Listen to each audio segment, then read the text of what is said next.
Hi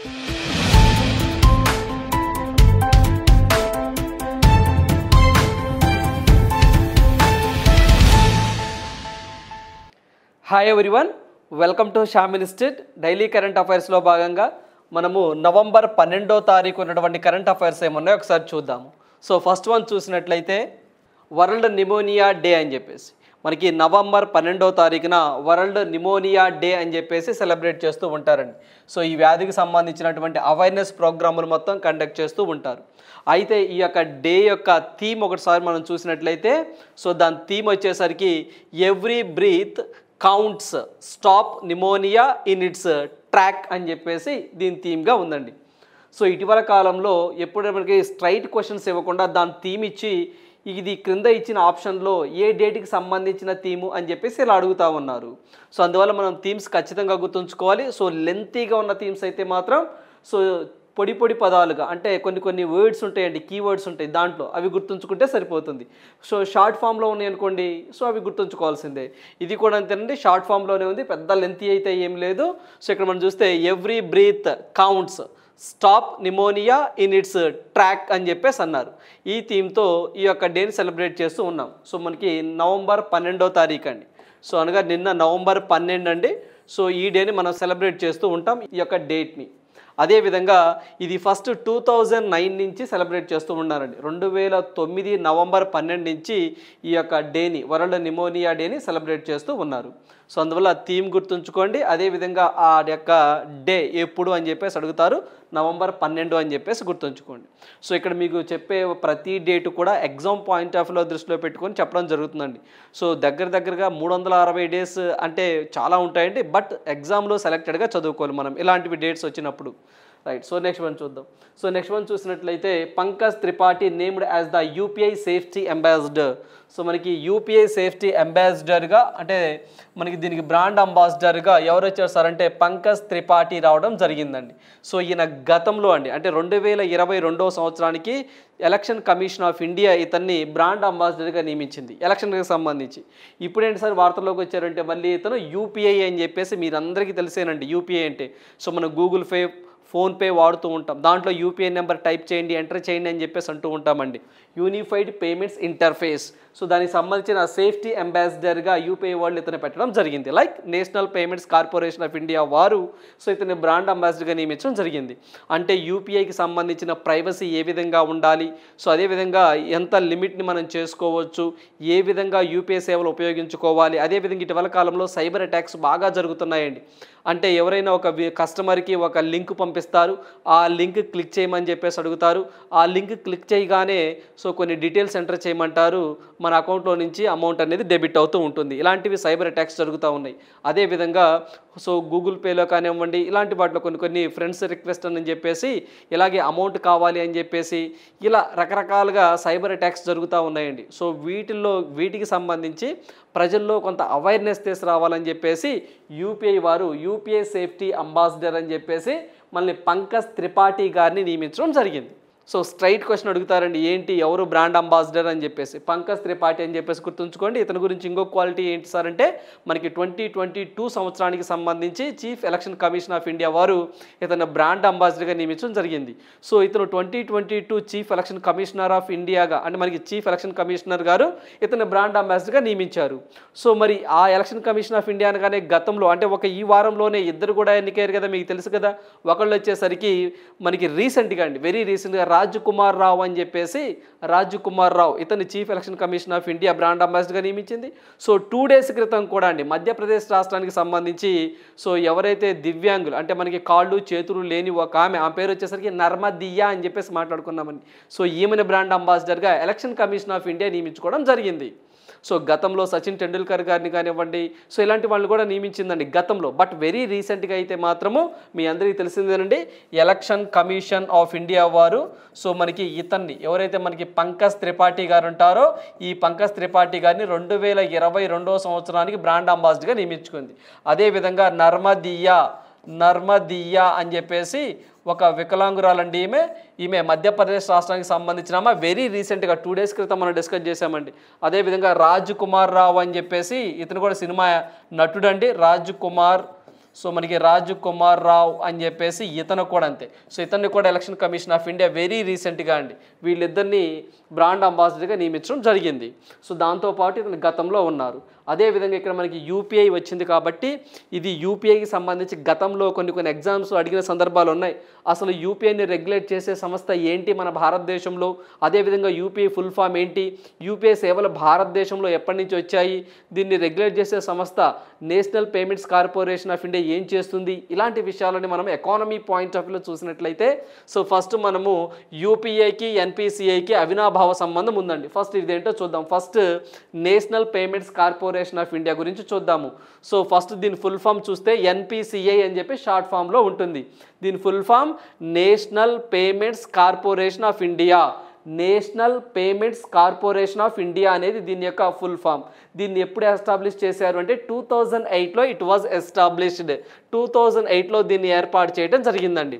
so it was regulated by ఎవరి నియంత్రణలో పనిచేస్తూ ఉంటుంది? National payments corporation of India reserve bank of India ఆధ్వర్యంలో పనిచేస్తూ ఉంటుంది. అయితే అసలు ఎన్పిసిఐ ఏం చేస్తుంది సార్ అంటే మన భారతదేశంలో ఉన్నటువంటి ఏదైతే retail payments and settlement system మొత్తాన్ని పర్యవేక్షించే బాధ్యత వీరిదే. అంటే ఇక్కడ మనం చూస్తే organisation for operating retail payments and settlement systems in India. మీకు మనం ఏం అర్థం చేసుకోవచ్చు, మన భారతదేశంలో ఉన్నటువంటి చెల్లింపుల వ్యవస్థల మొత్తానికి ఒక గేట్వే కావాలి కదా, ఆ గేట్వేనే national payments corporation of India. అంటే ఫర్ ఎగ్జాంపుల్ యూపీఐ అనేది ఒక సేవ, అదేవిధంగా Aadhaar enabled payment system, Aadhaar enabled payment system అనేది ఒక గేట్వే. అదేవిధంగా ఐఎంపిఎస్ ఇమీడియట్ పేమెంట్ సిస్టమ్ అని చెప్పేసి ఒకటి ఉంటుంది, ఇదొకటి. అదేవిధంగా నాచ్ అని చెప్పేసి ఒకటి ఉంటుందండి. సో నేషనల్ మనకి క్లియరింగ్ ఏజెన్సీ అని చెప్పేసి మనం చెక్ ట్రంకేషన్ సిస్టమ్ దాంట్లో ఎక్కువగా యూజ్ చేస్తూ ఉంటాం. ఇలాంటి సర్వీసెస్ మొత్తం చాలా ఉంటాయండి. అదేవిధంగా భీమ్ అని చెప్పేసి మనకి భీమ్ అని చెప్పేసి అంటే భారత్ ఇంటర్ఫేస్ మనీ అని చెప్పేసి ఇలా కొన్ని వ్యవస్థలు ఉంటాయండి. ఇవన్నీ కూడా చెల్లింపుల వ్యవస్థలు. వీటి మొత్తానికి ఒక గేట్వే కావాలి కాబట్టి అదే national payments corporation of India. ఈ యొక్క నేషనల్ పేమెంట్స్ కార్పొరేషన్ ఆఫ్ ఇండియాకి ఎండి అండ్ సిఇఓగా ప్రస్తుతం దిలీప్ ఆస్బే అనే వ్యక్తి ఉండడం జరిగిందండి. సో ఎవరంటే దిలీప్ ఆస్బే అనే వ్యక్తి ఉండడం జరిగింది. సో వీరే యూపీఐ సేవలను కూడా ప్రమోట్ చేస్తారు మన భారతదేశంలో. అయితే యూపీఐ సేవలు భారతదేశంలో ఎప్పటి నుంచి అందుబాటులోకి వచ్చాయి సార్ అంటే 2016 నుంచి అందుబాటులోకి రావడం జరిగిందండి. యూనిఫైడ్ పేమెంట్స్ ఇంటర్ఫేస్ అని చెప్పేసి అంటాం. అంటే మన భారతదేశంలో యూపీఐ ద్వారా ఈ యొక్క సేవల ద్వారా 24 అవర్స్లో అంటే ఒక రోజులో 1,00,000 రూపాయలు మాత్రమే మనము ట్రాన్స్ఫర్ చేయగలుగుతామండి. సో అంతకాడికి ఎక్కువ వెళ్ళదు. అంటే మీరు చూస్తే ఫోన్పే ద్వారా ఒక వ్యక్తికి ఒక రోజులో 1,00,000 రూపాయలు మాత్రమే మనము గరిష్టంగా సెండ్ చేయవచ్చు, ఆ తర్వాత పంపించడానికి వీలు లేదు. అదేవిధంగా ఎటువంటి సెక్యూరిటీస్ తీసుకోవాలి, ఏంటి మెజర్మెంట్స్, అలా యూపీఐ సంబంధించిన బ్రాండ్ అంబాసిడర్కి ఇతను రావడం జరిగింది. సో అందువల్ల గుర్తుంచుకోండి, మన భారతదేశంలో యూపీఐని రెగ్యులేట్ చేసే వ్యవస్థ ఏంటి సార్ అంటే not reserve bank of India. So UPI and services was regulated by national payments corporation of India. National payments corporation of India is regulated by reserve bank of India. ఓకేనండి. So మనం చూసినట్లయితే ఇది ఎవరి ఆధ్వర్యంలో పనిచేస్తుంది? RBI వాళ్ళ ఆధ్వర్యంలో పనిచేస్తుంది. సో ఈ యూపీఐ సేవలు ఎవరి ఆధ్వర్యంలో పనిచేస్తాయి? National payments corporation of India. So వాళ్ళ ఆధ్వర్యంలో పనిచేస్తాయి తప్ప రిజర్వ్ బ్యాంక్ ఆఫ్ ఇండియా ఆధ్వర్యంలో పని చెయ్యవు. సో ఇలాంటివి ఎగ్జామ్ పాయింట్ ఆఫ్ వ్యూలో అడుగుతున్న సందర్భాల్లో ఉన్న ఏ ఎగ్జామ్ తీసుకున్నా సరే అడుగుతున్నారు. సో అందువల్ల మనం ఎగ్జామ్ పాయింట్ ఆఫ్ వ్యూలో గుర్తుంచుకోవాల్సిన అంశాలు. సో బ్రాండ్ అంబాసిడర్తో పాటుగా సో యూపీఐ అని చెప్పేసి, అదేవిధంగా national payments corporation of India అని చెప్పేసి మనం చెప్పుకోవచ్చు. అదేవిధంగా ఇమీడియట్ పేమెంట్ సిస్టమ్ అని చెప్పేసి ఉంటుంది. అది కాకుండా మామూలుగా ఆర్టీజీఎస్ ఒకటి, నెఫ్ట్ అని చెప్పేసి ఉంటాయండి. అవి మాత్రం regulated by RBI, reserve bank of India. So ఆ పాయింట్ గుర్తుంచుకోండి. అదేవిధంగా బ్రాండ్ అంబాసిడర్స్ అనగానే ఈ ఎలక్షన్ కమిషన్ ఆఫ్ ఇండియాతో పాటుగా ఇటీవల కాలంలో మీరు చూసినట్లయితే మహేంద్ర సింగ్ ధోని గారండి స్టేట్ బ్యాంక్ ఆఫ్ ఇండియాకి బ్రాండ్ అంబాసిడర్గా వచ్చున్నారు. అదేవిధంగా మ్యాక్స్ విజన్ అని చెప్పేసి సో మనకి కంటికి సంబంధించినటువంటి హై హాస్పిటల్స్ అండి, అవన్నీ కూడా వాటికి బ్రాండ్ అంబాసిడర్గా Max Vision, so eye hospitals అని చెప్పేసి దానికి బ్రాండ్ అంబాసిడర్గా మహేంద్ర సింగ్ ధోని గారు రావడం జరిగిందండి. అదేవిధంగా వెరీ రీసెంట్గానే మనం చూసినట్లయితే త్రిపుర బ్రాండ్ బ్రాండ్ అంబాసిడర్ అంటే త్రిపురకి సంబంధించి టూరిజం బ్రాండ్ అంబాసిడర్గా మనకి గంగూలీ గారు రావడం జరిగింది. బంధన్ బ్యాంకు కూడా గంగూలీ గారే ఉండడం జరిగింది. అదేవిధంగా మనం సచిన్ టెండూల్కర్ గారి గురించి తీసుకున్నట్లయితే ఎలక్షన్ కమిషన్ ఆఫ్ ఇండియా అండి. ఎస్, ఇక్కడ మనకి సచిన్ టెండూల్కర్ గారు 3 సంవత్సరాలకు గాను సచిన్ టెండూల్కర్ గారు బ్రాండ్ అంబాసిడర్గా ఉన్నారు అని చెప్పేసి న్యూస్ చెప్పుకున్నాం. అదేవిధంగా మహారాష్ట్రకి సంబంధించి అక్కడ ఓవరాల్ హెల్త్ క్యాన్సర్ ఎక్కువగా వస్తుందంటండి. నోటికి సంబంధించినటువంటి శుభ్రత ఎలా ఉండాలి ఏంటి అని చెప్పేసి ఆ రాష్ట్రానికి సంబంధించి బ్రాండ్ అంబాసిడర్గా ఉన్నారండి మనకి సచిన్ టెండూల్కర్ గారు.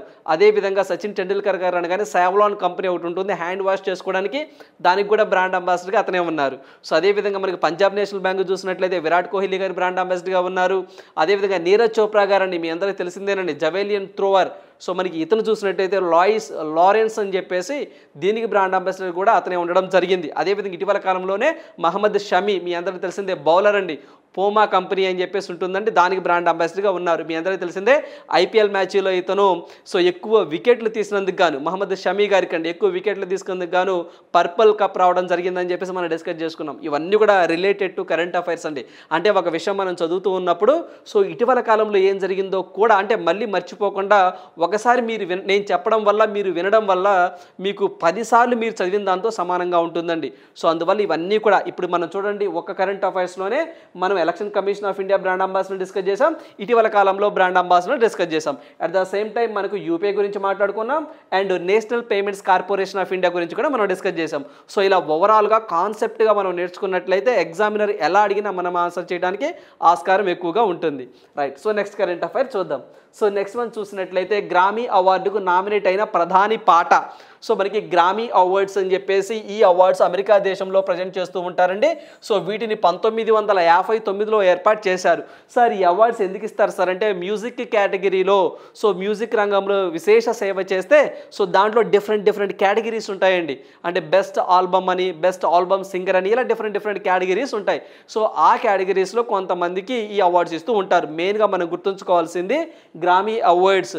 సో ఎందుకు సార్ అంటే మ్యూజిక్ అవార్డ్స్ అని చెప్పేసి గుర్తుంచుకోండి. అమెరికా కంట్రీలో లాస్ ఏంజల్స్లో ఇస్తూ ఉంటారు. 1959 నుంచి అవార్డ్స్ ఇస్తూ ఉంటారు. అయితే ఇది చూసినట్లయితే మనకి ఏదైతే మనకి 66వ గ్రామీ అవార్డ్స్ ఇవ్వబోతున్నారండి. 2024 ఫిబ్రవరిలో ఈ అవార్డ్స్ని ఇవ్వబోతున్నారు. అయితే ఇప్పుడు ప్రజెంట్ ఏం జరుగుతుంది సార్ అంటే ఆ అవార్డ్స్కి సంబంధించినటువంటి నామినేషన్ ప్రక్రియ అనేది జరుగుతూ ఉంది. ఆ నామినేషన్ ప్రక్రియలో ఒక ఏదైతే ఒక సాంగ్ అంటే నరేంద్ర మోదీ గారి యొక్క సహకారంతో రూపొందించినటువంటి సాంగ్, ఆ సాంగ్ నామినేట్ అయింది అని చెప్పేసి న్యూస్ రావడం జరిగింది. సో ఇక్కడ మనం చూస్తే తృణధాన్యాల ప్రయోజనాలు, తృణధాన్యాలు అంటే మిల్లెట్స్ అని చెప్పేసి అంటామండి. సో ఈ మిల్లెట్స్ తృణధాన్యాల ప్రయోజనాల గురించి ప్రచారం చేయడానికి ప్రధాని మోదీ సహకారంతో అమెరికన్ గాయకురాలు, ఆమె పేరు బాగా గుర్తుంచుకోండి అండి, పాల్గుని షా. సో ఈమె ముంబై మహారాష్ట్రలో జన్మించడం జరిగింది, but settled in America. So ఈమె పాల్గుని షా. అదేవిధంగా మనకి పాల్గుని షా ఆమె షార్ట్ ఫామ్లో మనకి పాలు అని చెప్పేసి అంటారులేండి. సో ఈ రూపొందించినటువంటి ఒక పాటకి ఇది నామినేట్ అయింది అని చెప్పేసి అంటున్నారు. అదేవిధంగా ఇదే పాటని గౌరవ్ షా అని చెప్పేసి ఈ యొక్క పాల్గుని షా ఆమె యొక్క హస్బెండ్ అండి. సో ఆయన కూడా పాడారు. సో వాళ్ళిద్దరు పేర్లు గుర్తుంచుకోండి. మెయిన్గా ఇక పాల్గుని షా మనకు బాగా గుర్తుండాలి. అదేవిధంగా ఈ యొక్క గ్రామీ అవార్డుల్లో ప్రపంచంలోనే ఉత్తమ సంగీత ప్రదర్శన విభాగానికి ఈ పాట నామినేట్ అయింది. అంటే ఏ కేటగిరీలో అయిందని చెప్పేసి కూడా అడుగుతారు.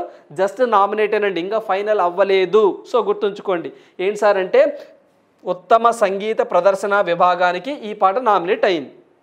అయితే మనకి ఈ యొక్క తృణధాన్యాల గురించి ఏదైతే జూన్ మంత్లో అండి, సో జూన్ మంత్లో ఒక కార్యక్రమంలో ఆ పాట పాడారు. ఏంటి సార్ ఆ పాట దేంతో స్టార్ట్ అవుతుంది సార్ అంటే అబౌండెన్స్ ఇన్ మిల్లెట్స్ అంతో స్టార్ట్ అవుతుందండి ఆ పాట అనేది.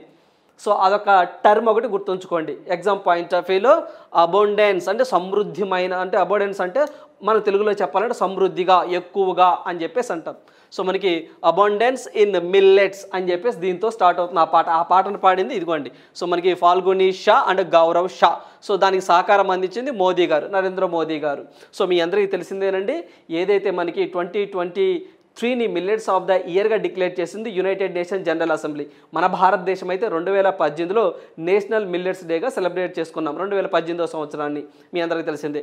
దాంతోపాటుగా best global music performance category అదే చెప్పామండి, బెస్ట్ గ్లోబల్ మ్యూజిక్ పెర్ఫార్మెన్స్ కేటగిరీలో ఇది నామినేట్ అయింది. సో అదేవిధంగా 66వ గ్రామీ అవార్డ్స్ అనేవి 2024 ఫిబ్రవరి 4వ తారీఖున యూఎస్లో, సో ఈ యొక్క లాస్ ఏంజల్స్లో ఈ అవార్డులు ప్రదానం చేయబోతా ఉన్నారు. 59లో ఈ అవార్డ్స్ అప్పటి నుంచి ఇస్తూ ఉన్నారు. సో ఏ కేటగిరీ, మ్యూజిక్ కేటగిరీలో విశేష సేవ చేసిన వారికి ఈ అవార్డ్స్ ఇస్తూ ఉంటారు, గుర్తుంచుకోండి. సో మిల్లెట్స్ అనగానే మీకు ఒక పాయింట్ గుర్తు రావాలండి. ఏంటి సార్ అంటే ఇటీవల కాలంలో నరేంద్ర మోదీ గారు G7 సమావేశానికి జపాన్లోని హిరోషిమా నగరంలో G7 సమావేశం జరిగిందండి. సో ఈ G7 సమావేశానికి నరేంద్ర మోదీ గారిని ముఖ్య అతిథిగా జపాన్ ప్రధాని ఫిమియో కిషిదా గారు ముఖ్య అతిథిగా ఇన్వైట్ చేశారు. మన భారతదేశంతో పాటుగా వేరే కొన్ని దేశాలను కూడా ముఖ్య అతిథులుగా ఇన్వైట్ చేశారు G7లో భాగంగా. మామూలుగా అయితే G7 గ్రూప్ ఆఫ్ 7 అంటే industrially developed countries is called G7. So అయితే వీటిలో మన భారతదేశం మెంబర్గా లేదు, అయినా సరే ముఖ్య అతిథిగా ఇన్వైట్ చేశారు.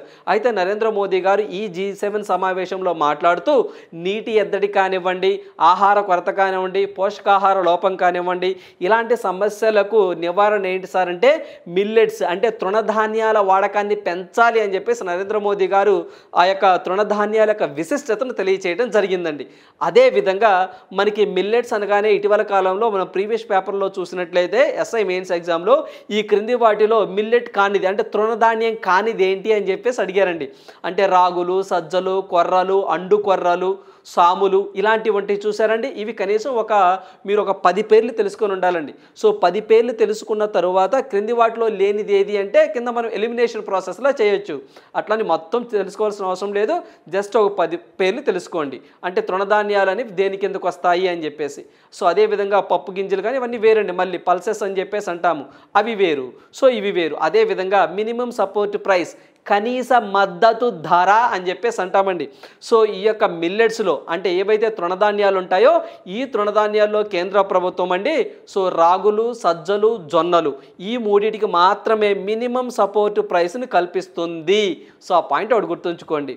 సో అదేవిధంగా ఏదైతే దీనికి సంబంధించి ఫాల్గుని షా పేరు కూడా మనం గుర్తుంచుకోవాలి, నామినేట్ అయింది. సో ఫైనల్గా వెళ్ళలేదు, ఆ పాయింట్ ఒకటి గుర్తుంచుకోండి. ఒకవేళ ఫైనల్గా సెలెక్ట్ అయిందనుకోండి మళ్ళీ కరెంట్ అఫైర్స్లో డిస్కస్ చేయొచ్చు. రైట్. సో నెక్స్ట్ వన్ చూద్దాం. సో నెక్స్ట్ వన్ చూసినట్లయితే సరయూ తీరం దీపాల హారం. సో మీకు సరయూ అనగానే ఏ సిటీ గుర్తు రావాలి సార్ అంటే మీకు అయోధ్య నగరం గుర్తు రావాలండి. ఎందుకు సార్ అంటే చాలా ఎగ్జామ్లో కూడా అయోధ్య నగరం అనేది ఏ రివర్ పక్కన ఉన్నది, on the banks of which river అని చెప్పేసి అడిగిన సందర్భాలు ఉన్నాయి. So that is Sarayu river అండి. సో ఇది ఎక్కడ ఉంటుంది సార్ అంటే ఉత్తరప్రదేశ్లో ఉంటుంది. అయితే ఏంటి సార్ విశిష్టత, ఎందుకు గిన్నీస్ బుక్ ఆఫ్ వరల్డ్ ఈ రికార్డులోకి ఎక్కారు వీళ్ళు? సో గిన్నీస్ రికార్డులోకి ఎక్కారు ఎందుకు సార్ అంటే సో ఒకేసారి 22 లక్షల పైగా దీపాలను వెలిగించారు. సో అందువల్ల వీళ్ళు గిన్నీస్ బుక్ ఆఫ్ వరల్డ్ రికార్డ్స్లోకి సో చోటు దక్కించుకోవడం జరిగింది ఉత్తరప్రదేశ్. అయితే ఏదైతే రాముడు వనవాసం చేసి సీతాదేవితో మళ్ళీ అయోధ్యకు అంటే తిరిగి వస్తున్న సందర్భంగా సో వాళ్ళ యొక్క సోదరులండి అంటే భరతుడు, శత్రుఘ్నుడు వీళ్ళు వాళ్ళకి ఘనంగా ఆహ్వానం పలికారండి. సో దాన్ని పురస్కరించుకొని అక్కడ రథయాత్ర అనేది ఆనవాయితీగా జరుపుతూ వస్తారట. ఆ రథయాత్ర అనగానే మళ్ళీ మీరు అక్కడికి వెళ్ళమాకండి, ఒడిశాలో రథయాత్రకి వెళ్ళమాకండి. సో జగన్నాథ టెంపుల్ రథయాత్రకి వెళ్ళొద్దు, ఆ రథయాత్ర వేరు, ఈ రథయాత్ర వేరు. ఈ రథయాత్ర ఏంటి, అక్కడ ఏదైతే సీతారాముల వారు వనవాసాన్ని వీడి సో అయోధ్యకు వస్తున్న సందర్భంగా వాళ్ళ యొక్క సోదరుల ఆహ్వానం పలికారు, దాని గుర్తుగా అక్కడ లోకల్గా రథోత్సవం జరిపి అక్కడ దీపాలు వెలిగిస్తారట. సో అది ఆనవాయితీగా వస్తుందంటండి. ఆ ఆనవాయితీని మేము కొనసాగిస్తున్నామని చెప్పేసి దాంట్లో భాగంగానే సో 22 లక్షలకు పైగా దీపాలను ఒకేసారి వెలిగించడం జరిగింది.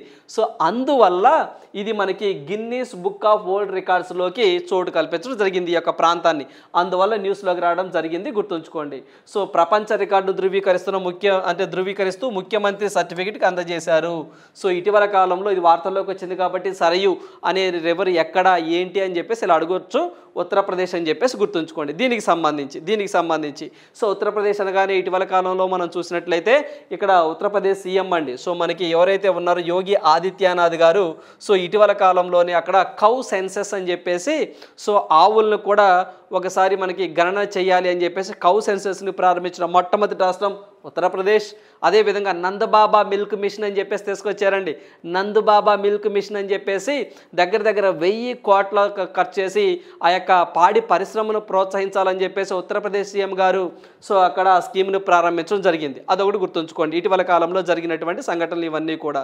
సో అందువల్ల మళ్ళీ ఉత్తరప్రదేశ్ అనగానే మీకు అక్కడ ఇంకో పాయింట్ కూడా గుర్తు రావాలండి, జ్ఞానవాపి మసీద్ అని చెప్పేసి ఇటీవల కాలంలో బాగా వార్తల్లోకి వచ్చిందండి. సో అక్కడ శివలింగం ఉందని, అది ఒకప్పుడు హిందూ దేవాలయమేనని, సో కొంతమంది ముస్లిం రాజులు దాని మీద దాడి చేసి వాళ్ళ యొక్క మసీదులను కట్టారని చెప్పేసి ఇప్పుడు దాంట్లో ఆ లింగం ఉంది, దాని మీద తేల్చండి అని చెప్పేసి ఇటీవల కాలంలో ఆ జ్ఞానవాపి మసీదు వార్తల్లోకి వచ్చింది. సో ఆ జ్ఞానవాపి మసీదు కూడా మనకి ఎక్కడ ఉంటుంది సార్ అంటే ఉత్తరప్రదేశ్లోనే ఉంటుంది. అయితే ఇక్కడ మనకి ఆ జ్ఞానవాపి మసీదు యొక్క త్రవ్వకాలకు సంబంధించి ఆడ కట్టడాలకి ఎటువంటి ఇబ్బంది లేకుండా త్రవ్వకాలు జరపాలి. సో కొన్ని ప్రదేశాల్లో త్రవ్వకాలు జరపకుండా సో అక్కడ రీసెర్చ్ కొనసాగించవచ్చు అని చెప్పేసి అక్కడ మనకి ఆర్కియాలజికల్ సర్వే ఆఫ్ ఇండియా వాళ్ళకి సో టెక్నాలజీ బ్యాక్ బోన్గా ఉన్నటువంటి ఐఐటి సార్ అంటే ఐఐటి కాన్పూర్ అండి. చాలా ఇంపార్టెంట్. ఐఐటి కాన్పూర్ వార్తల్లోకి వచ్చింది. ఐఐటి కాన్పూర్ అనేది ఈ యొక్క జ్ఞానవాపి సంబంధించినటువంటి మసీదుపై సర్వే చేయడానికి టెక్నాలజీ బ్యాక్ బోన్గా ఆర్కియాలజికల్ సర్వే ఆఫ్ ఇండియా వారికి సహకారం చేస్తూ ఉంటుంది. అదొకటి గుర్తుంచుకోండి. సో జ్ఞానవాపి గుర్తుంచుకోవాలి, అదేవిధంగా నందబాబా మిల్క్ మిషన్ గుర్తుంచుకోవాలి, కౌ సెన్సస్ ఒకటి గుర్తుంచుకోవాలి. అట్ ద సేమ్ టైం మనకి ఈరోజు మనకి 22 లక్షల దీపాలతో సరయూ రివర్ వార్తల్లోకి వచ్చింది, అదొకటి గుర్తుంచుకోవాలి. అదేవిధంగా కాశీ విశ్వనాథ టెంపుల్ అని చెప్పేసి ఉంటుందండి. సో మనకి వారణాసిలో ఉంటుంది, అదొకటి గుర్తుంచుకోవాలి. సో అదేవిధంగా మనకి అక్కడ అయోధ్య రామ టెంపుల్ కడుతున్నారండి. సో అదొకటి గుర్తుంచుకోవాలి ఉత్తరప్రదేశ్లోని ఇవన్నీ కూడా. సో వారణాసిని prime minister capital of India అని చెప్పేసి కూడా నిక్ నేమ్తో అంటారు. ఎక్కువగా ప్రైమ్ మినిస్టర్స్ ఎక్కువగా వచ్చారనే ఉద్దేశంతో ఆ పేరుతో పిలుస్తూ ఉంటారు. This is all about Uttar Pradesh, right. So next one చూద్దాం. సో నెక్స్ట్ వన్ చూసినట్లయితే ఉత్తరాఖండ్లో ఉమ్మడి పౌర స్మృతి. సో మనకి ఉత్తరాఖండ్ మరోసారి వార్తల్లోకి వచ్చిందండి. ఉత్తరాఖండ్నే మనము దేవభూమి అని కూడా అంటామండి. సో మనకి దీనికి సంబంధించి ఏదైతే ఉమ్మడి పౌర స్మృతి అని చెప్పేసి అంటాం, ఇంగ్లీష్లో చెప్పాలి అంటే యూనిఫామ్ సివిల్ కోడ్ అని చెప్పేసి అంటామండి. యూనిఫామ్ సివిల్ కోడ్ యూసీసీ అని చెప్పేసి అంటాం. ఈ యొక్క యూసీసీ సో దీనికి సంబంధించి ఏదైతే గతంలో బీజేపీ గవర్నమెంట్ హామీ ఇచ్చిందండి. సో 2024 కల్లా మేము ఖచ్చితంగా రాష్ట్రంలో ఈ యొక్క యూసీసీని ఇంప్లిమెంట్ చేస్తాము అని చెప్పేసి వాళ్ళు మనకి ఎన్నికల వాగ్దానం చేయడం జరిగిందండి ఆ రాష్ట్ర ప్రజలకి. అయితే మళ్ళీ ఇది వార్తల్లోకి వచ్చిందండి. ఏంటి సార్ అంటే ఈ యొక్క యూసీసీని ప్రజెంట్ ఇప్పుడు ఒక గోవాలోనే రకరకాలుగా అంటే డిఫరెంట్ మాడ్యూల్లో అమలు చేస్తూ ఉన్నారు గోవా. సో దాని తరువాత ఇప్పుడు మళ్ళీ ఉత్తరాఖండ్ అండి. సో ఇది అమలు చేస్తే దేశంలో తొలి రాష్ట్రంగా రికార్డులోకి రాబోతోంది. సో అది ఇండిపెండెన్స్ రాకముందే ఒక చట్టం అండి, 1867 నుంచే అక్కడ ఇంప్లిమెంటేషన్లో ఉంది గోవాలో. బట్ ఇప్పుడు మాత్రం ఈ యొక్క 75 సంవత్సరాల్లో ఒకవేళ ఇంప్లిమెంట్ చేస్తే మొట్టమొదటి రాష్ట్రం ఉత్తరాఖండే అవుతుందని చెప్పి చెప్తున్నారు. ఏంటి సార్ దీని యొక్క స్టోరీ మనం చూసినట్లయితే మనం ఎగ్జామ్ పాయింట్ ఆఫ్ వ్యూలో కరెంట్ పాలిటీలో ఇలాంటివి మనం ఎక్కువగా చదువుకుంటూ ఉంటామండి. దీనికి యూసీసీ అంటే ఫుల్ ఫామ్ అండి. సో మనకి యూసీసీ ఫుల్ ఫామ్ అంటే యూనిఫామ్ సివిల్ కోడ్ అని చెప్పేసి అంటాం, తెలుగులో ఉమ్మడి పౌర స్మృతి అని చెప్పేసి అంటాం. సో ఇది దీనికి సంబంధించినటువంటి ఉత్తరాఖండ్ గవర్నమెంట్ ఒక కమిటీ వేసింది. సో దానిలో సాధ్యాలు ఏంటి అని చెప్పేసి ఆ కమిటీకి నేతృత్వం వహించింది ఎవరు సార్ అంటే సో మనకి రంజనా ప్రకాష్ దేశాయ్ అని చెప్పేసి సో వారు నేతృత్వం వహిస్తున్నారండి. అయితే దీనికి సంబంధించి ఆ కమిటీతో పాటుగా ఒక డ్రాఫ్ట్ కమిటీ కూడా ఏర్పాటు చేయడం జరిగిందండి. సో ఎలా ఉండాలి ఏంటి అని చెప్పేసి మళ్ళీ ఆ డ్రాఫ్ట్కి కూడా హెడ్ ఎవరు సార్ అంటే రంజనా ప్రకాష్ దేశాయ్ గారే. సో వీరు ఒక 2 డేస్లో అండి అంటే రేపు కానీ ఎల్లుండి కానీ రాష్ట్ర ప్రభుత్వానికి వారి యొక్క నివేదికను సబ్మిట్ చేయబోతున్నారు. ఒకవేళ రేపు ఎల్లుండే చేశారనుకోండి సో దానికి ఆ రాష్ట్ర అసెంబ్లీ కూడా 100% మద్దతు తెలుపుతుంది అని చెప్పేసి న్యూస్ రావడం జరిగిందండి. సో అందువల్ల మనకి గుర్తుంచుకోవాల్సింది ఏంటి సార్ అంటే ఈ నివేదిక ఏ కమిటీ వేశారు సార్ అంటే సో మనకి రంజనా ప్రకాష్ దేశాయ్ కమిటీ. సో వీళ్ళు 2 డేస్లో ఏదైతే మనకి ఉత్తరాఖండ్ సీఎం ఉన్నారో పుష్కర్ సింగ్ ధామీ సో ఇతనికి ఆ యొక్క రిపోర్ట్ని సబ్మిట్ చేయబోతా ఉన్నారు ఒక 2 డేస్లో, రేపు కానీ ఎల్లుండి కానీ. అందువల్ల న్యూస్లోకి రావడం జరిగిందండి. సో వెంటనే అసెంబ్లీ ఆమోదం తర్వాత యూసీసీకి చట్టబద్ధత ఉంటుంది అని చెప్పేసి చెప్తా ఉన్నారు. సో అదేవిధంగా దీని గురించి గతంలో కొన్ని భిన్న అభిప్రాయాలు వెల్లబుచ్చడం జరిగిందండి. అవేంటో చూద్దాం ఎగ్జామ్ పాయింట్ ఆఫ్ వ్యూలో. ఇది యూసీసీ అని చెప్పేసి అన్నామా. సో దీని మీద ఉత్తరాఖండ్ గవర్నమెంట్ వేసిన committee Ranjana Prakash Desai committee 1 or 2 డేస్లో సబ్మిట్ చేస్తుంది. అయితే గతంలో ఏం జరిగింది అసలు ఏంటి సార్ ఈ యొక్క యూసీసీ అంటే దేశ పౌరులందరికండి, అంటే కులం కానీ మతం కానీ లింగం కానీ, అంటే మేల్ కానీ ఫిమేల్ కానివ్వండి, సో ఇలాంటివేమీ లేకుండా అందరికీ వ్యక్తిగతమైనటువంటి చట్టాలు ఏవైతే ఉంటాయో ఆ చట్టాలన్నీ అందరికీ ఒకటే.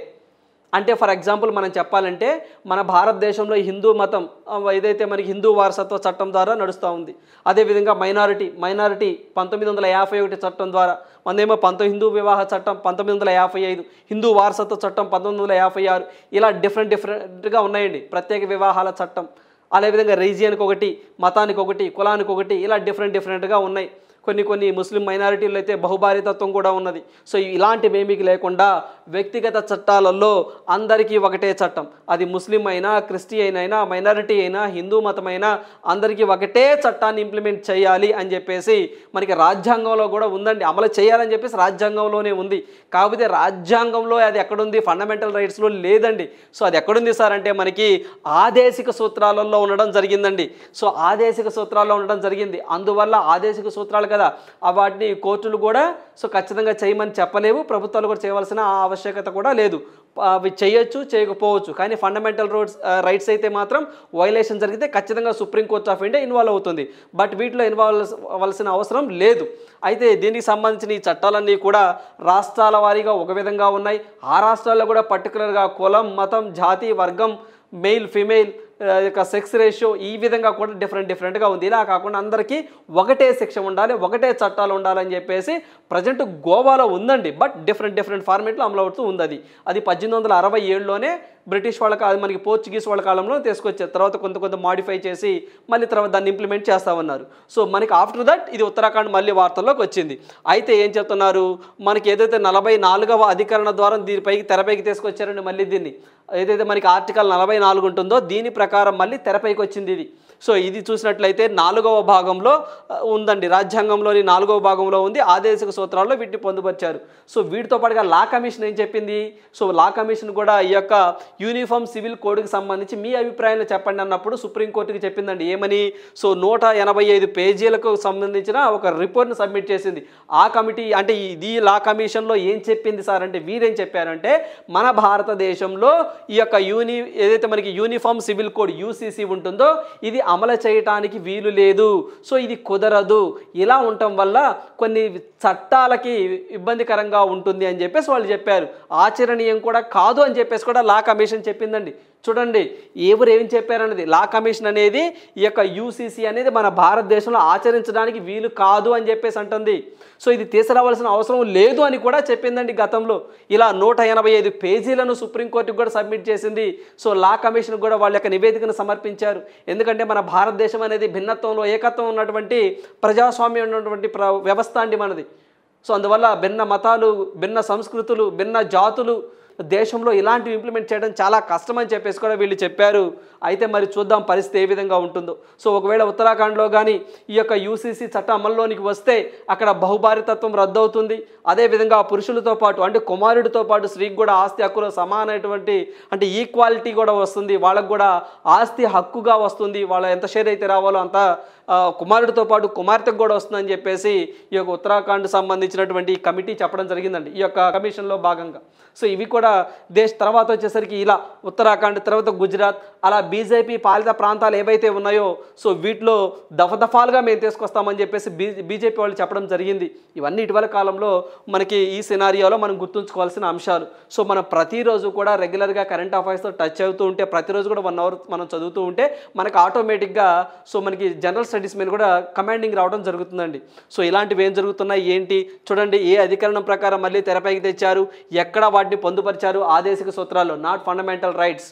ఓకేనండి. సో అదేవిధంగా లా కమిషన్ ఏం చెప్పింది, ఇవన్నీ కూడా రంజనా ప్రకాష్ దేశాయ్ కమిటీ ఏం చెప్పింది, సో ఇవన్నీ కూడా వాళ్ళు రేపు ఎల్లుండి సబ్మిట్ చేస్తారట. మళ్ళీ న్యూస్లోకి వస్తుంది, అప్పుడు దాని గురించి మళ్ళీ డిస్కస్ చేద్దాం. సో ఉత్తరాఖండ్ అనగానే దేవభీం గుర్తు రావాలి. మనకి ఇటీవల కాలంలో చమోలీ డిస్టిక్ వార్తల్లోకి వచ్చిందండి. సో అక్కడ ఉన్నటువంటి భూమంతా కృంగిపోవటం ఇలాంటివి జరుగుతూ ఉన్నాయి. సో ఉత్తరాఖండ్ అనగానే మీకు ఫేమస్ టెంపుల్స్ నుండి గుర్తు రావాలండి. ఏంటి సార్ అంటే బద్రీనాథ్, కేదార్నాథ్ అని చెప్పేసి అంటాము. So Badrinath so Vishnu temple, Kedarnath వచ్చేసరికి శివ టెంపుల్. సో ఆ యొక్క కేదార్నాథ్ కేదార్నాథ్ దగ్గరే, ఆ యొక్క కేదార్నాథ్ టెంపుల్లోనే సో ఆది శంకరాచార్య యొక్క సమాధి కూడా అక్కడే ఉందని చెప్పి చెప్తా ఉంటారండి. సో మనకి బద్రీనాథ్ అయితే మాత్రము ఏదైతే అక్కడ ఫేమస్ అండి విష్ణు టెంపుల్ అని చెప్పేసి కూడా గుర్తుంచుకోవాలి. సో ఇవన్నీ 2 టెంపుల్స్ బాగా ఫేమస్. అదేవిధంగా 2017లో మన భారతదేశంలో మొట్టమొదటిసారిగా 2017వ సంవత్సరంలో గంజాయి సాగు, కెన్నాబీస్ అని చెప్పేసి ఇంగ్లీష్లో అంటామండి, ఈ గంజాయి సాగుకు చట్టబద్ధము లీగలైజేషన్ చేసిన స్టేట్ ఏంటి సార్ అంటే దట్ ఈజ్ ఉత్తరాఖండ్ అని చెప్పేసి కూడా మనం గుర్తుంచుకోవాలి. సో ఉత్తరాఖండ్ అనగానే మీకు మన భారతదేశంలో ఫస్ట్ నేషనల్ పార్క్, మొట్టమొదటి నేషనల్ పార్క్ అని చెప్పేసి అంటాం జిమ్ కార్బెట్ నేషనల్ పార్క్ అని చెప్పేసి అంటాం. దాన్నే గతంలో హెలీ నేషనల్ పార్క్ అని కూడా పిలిచేవారు. ఆ జిమ్ కార్బెట్ నేషనల్ పార్క్ ఎక్కడుంది సార్ అంటే ఉత్తరాఖండ్లోనే ఉంది. సో ఆ పాయింట్ కూడా గుర్తుంచుకోండి, Uttarakhand Jim Corbett national park. Right. So next one చూద్దాం. సో నెక్స్ట్ వన్ చూసినట్లయితే ఆదర్శప్రాయంగా ముత్తువేల్. సో మనకి వీర ముత్తువేల్ అని చెప్పేసి మీ అందరికీ తెలిసిందేనండి. చంద్రయాన్ 3 ప్రాజెక్ట్ డైరెక్టర్గా ఉన్నటువంటి వ్యక్తి వీర ముత్తువేల్. ఇతనేనండి తమిళనాడు రాష్ట్రానికి సంబంధించిన వ్యక్తి. ఇతను ఎందుకు సార్ వార్తల్లోకి వచ్చారు అంటే సో ఏదైతే చంద్రయాన్ 3 సక్సెస్ఫుల్గా రన్ చేసినందుకు గాను, కంప్లీట్ చేసినందుకు గాను మనకి తమిళనాడు గవర్నమెంట్ అండి కొంతమంది వ్యక్తులకి, సో ఇలాంటి మెయిన్ కొంతమంది శాస్త్రవేత్తలకి 25 లక్షల రూపాయలను బహుమతిగా ఇచ్చారండి ఒక్కొక్కరికి. సో ఎవరైతే క్రియాశీలకంగా చంద్రయాన్ 3లో పాల్గొన్నారో వారికి తమిళనాడు గవర్నమెంట్ అనేది 25 లక్షలు ఇచ్చిందండి. సో ఆ 25 లక్షలని ఏం చేశాడు సార్ అంటే సో తన స్వార్థ ప్రయోజనాలకు వాడుకోలేదండి. సో మనకి డొనేషన్ విరాళంగా ఇచ్చారండి.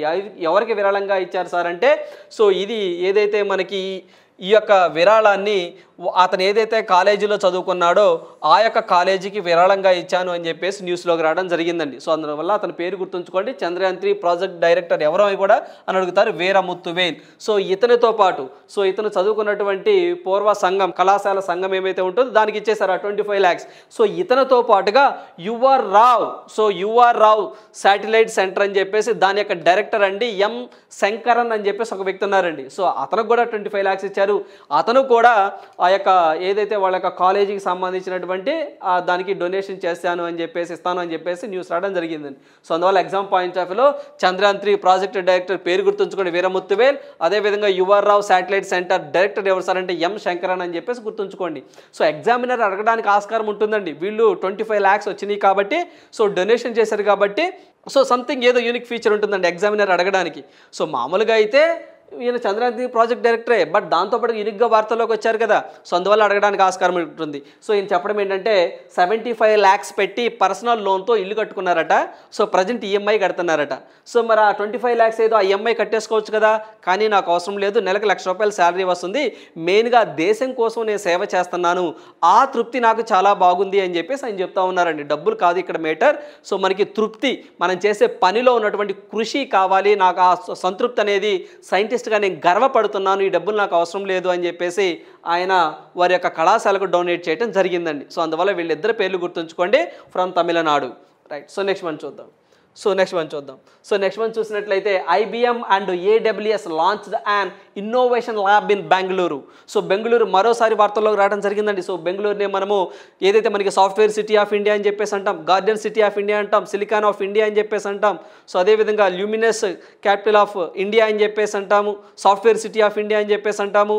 సో మనకి వృషభావతి రివర్ పక్కన ఉంటుందండి బెంగళూరు సిటీ అనేది, కర్ణాటకలో ఉంటుంది.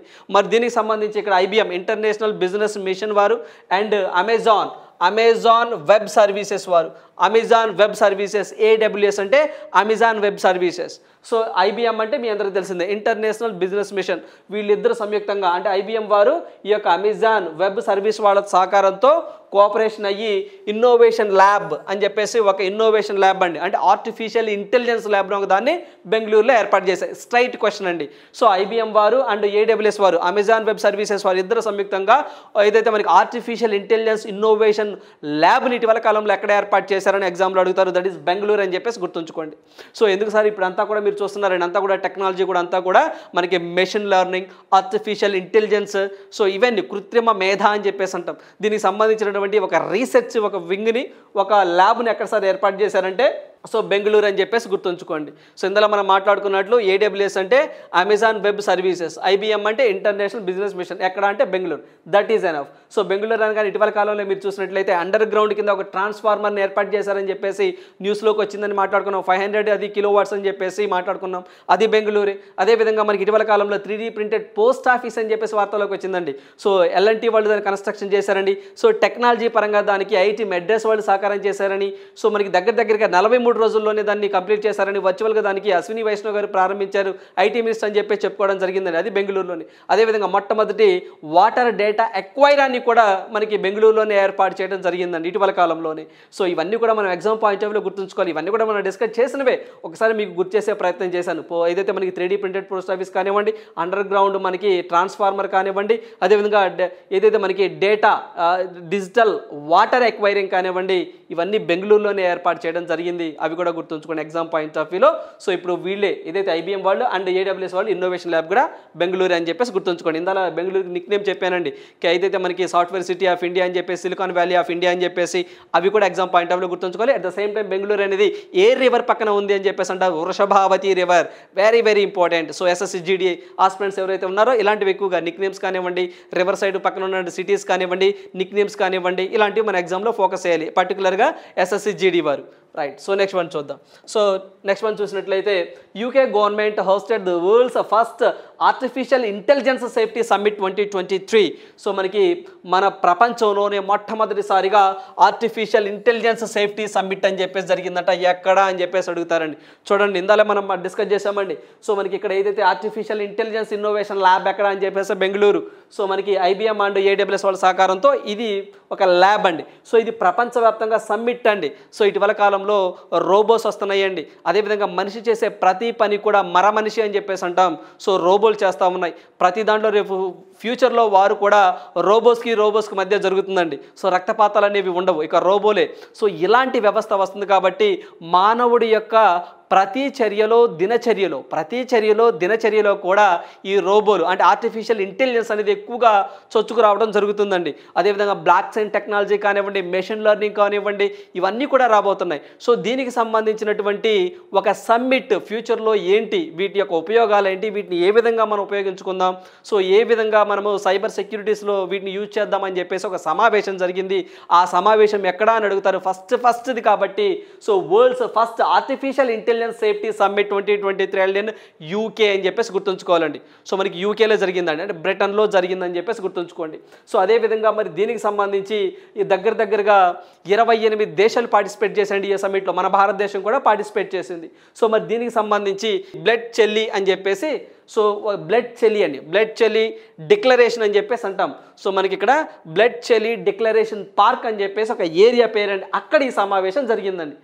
సో ఈ సమావేశాన్నే సో ఏ డిక్లరేషన్ ప్రకారం జరిపారని కూడా అడుగుతారు, బ్లడ్ చెల్లి డిక్లరేషన్ అని చెప్పేసి గుర్తుంచుకోండి, UKలో ఉంటుంది. మరి ఇది 2023లో అయితే UK అండి. మరి ఇదే సమావేశం 2024లో అంటే మనకి నెక్స్ట్ ఇయర్ ఎక్కడ జరగబోతుంది సార్ అంటే దట్ ఈస్ ఫ్రాన్స్లో జరగబోతుందండి. సో మనకి ఫ్రాన్స్లో జరగబోతుంది గుర్తుంచుకోండి. సో మెయిన్గా ఎక్కడ జరగబోతుంది, ఎక్కడ జరిగింది, దట్ ఈస్ ఎనఫ్. సో ఈ సంవత్సరం UK and next year 2024 will held France. Right. So next one చూద్దాం. సో క్వశ్చన్ ఫర్ యూ, ఈ ప్రశ్న మీకోసమే. సో ఇది చూసినట్లయితే which state government will conduct the cow census in the state. So present going on అండి, జరగబోతూ ఉంది. ఇందాక కూడా దీని గురించి డిస్కస్ చేశామని, అంటే ప్రజెంట్ జరుగుతుందండి, గోయింగ్ ఆన్. సో ఎక్కడ సార్ అంటే దట్ ఈస్ మీ అందరికీ తెలిసింది, ఇందాక మాట్లాడుకున్నాం, నందబాబా మిల్క్ మిషన్ అని చెప్పేసి మాట్లాడుకున్నాం, ఓకేనండి. అదేవిధంగా 22 లక్షల దీపాలు వెలిగించారని చెప్పేసి మాట్లాడుకున్నాం. అదేవిధంగా కౌ సెన్సస్ని స్టార్ట్ చేశారని చెప్పేసి అనుకున్నాం. Yes. So that is Uttar Pradesh అని చెప్పేసి అంటామండి. సో ఉత్తరప్రదేశ్ అని చెప్పేసి చెప్పచ్చు. రైట్. సో ఇవ్వండి ఈరోజు ఉన్నటువంటి ఇంపార్టెంట్ కరెంట్ అఫైర్స్. సో ప్రతి ఒక్క అభ్యర్థి కూడా సో ఏదైతే కరెంట్ అఫైర్స్ అనేవి ప్రతిరోజు కూడా 1 అవర్ ఖచ్చితంగా చదవవలసిందే. సో ఎగ్జామ్కి ముందు 10 days, ఎగ్జామ్కి ముందు 1 week చదువుతానంటే ఇబ్బందికరమైన వాతావరణం ఉంటుంది, అసలు ఏమీ గుర్తుండవు. అలా చదివితే మనకి కరెంట్ అఫైర్స్లో ఎక్కువ మార్కులు రావు. ప్రతిరోజు కూడా మనం ఏవైతే మనకి ఎగ్జామ్ ఒక 6 నెలలు ఉందో, లేకపోతే రాబోయే ఎగ్జామ్స్ ఏవైనా సరే ఇప్పటి నుంచే ప్రిపేర్ అవుతూ ఉండాలి. సో అదేవిధంగా మీకు ఏవైతే ఇక్కడ మీరు కరెంట్ అఫైర్స్ అందిస్తున్నామో ఇవన్నీ కూడా జనరల్ స్టడీస్కి లింక్ పెట్టి చెప్పడం జరుగుతుందండి. సో ఎకానమీ వచ్చినప్పుడు ఇది ఎకానమీ రిలేటెడ్ అని, సో పాలిటీ వచ్చినప్పుడు ఇది పాలిటీ రిలేటెడ్ అని, సైన్స్ అండ్ టెక్నాలజీ వచ్చినప్పుడు ఇది సైన్స్ అండ్ టెక్నాలజీ రిలేటెడ్ అని చెప్పేసి కూడా మీకు చెప్పడం జరుగుతుంది. సో ఇంత అనలిటికల్గా మీకు అందించడం జరుగుతుంది. అదేవిధంగా మీకు ప్రూఫ్తో సహా కూడా ఒక వీడియో చేయడం జరిగిందండి. సో 2 రాష్ట్రాలతో కరెంట్ అఫైర్స్లో ఈరోజు కరెంట్ అఫైర్స్ ఈరోజు వీడియోలో లేదా ఈ బుక్లో లేదా ఈ పీడిఎఫ్లో పలానా పేజ్లో ఉంది అని చెప్పేసి విత్ ప్రూఫ్తో సహా మీకు అందించడం జరుగుతుంది. సో 44కి గాను, సో 44 కరెంట్ అఫైర్స్కి గాను 38 డైరెక్ట్గా రావడం జరిగిందండి. సో చూడండి 38 అంటే నాట్ ఏ ఈజీ టాస్క్ అండి, it is a boundary less. So మన కరెంట్ అఫైర్స్ అంటూ పర్టికులర్గా బౌండరీ అంటూ ఉండదండి. 44కి 38 అనేవి రావడం జరిగింది. సో బికాజ్ సో ప్రతిరోజు కూడా మనం ఎక్కడా కూడా లింక్ పోకుండా మీకు అందించడం జరుగుతుంది. సో ఖచ్చితంగా ఇలాంటి అవకాశాన్ని ఉపయోగించుకోండి అండి. రాబోయే రోజుల్లో అంటే ఏ ఎగ్జామ్కైనా సరే ఈ కరెంట్ అఫైర్స్కి మీకు కీలకంగా మీకు ఉండబోతున్నాయి. అట్ ద సేమ్ టైం ఎక్కువ మార్కులు రావడానికి కూడా సో ఎక్కువగా ఆస్కారం ఉంటుంది. Thank you, all the best.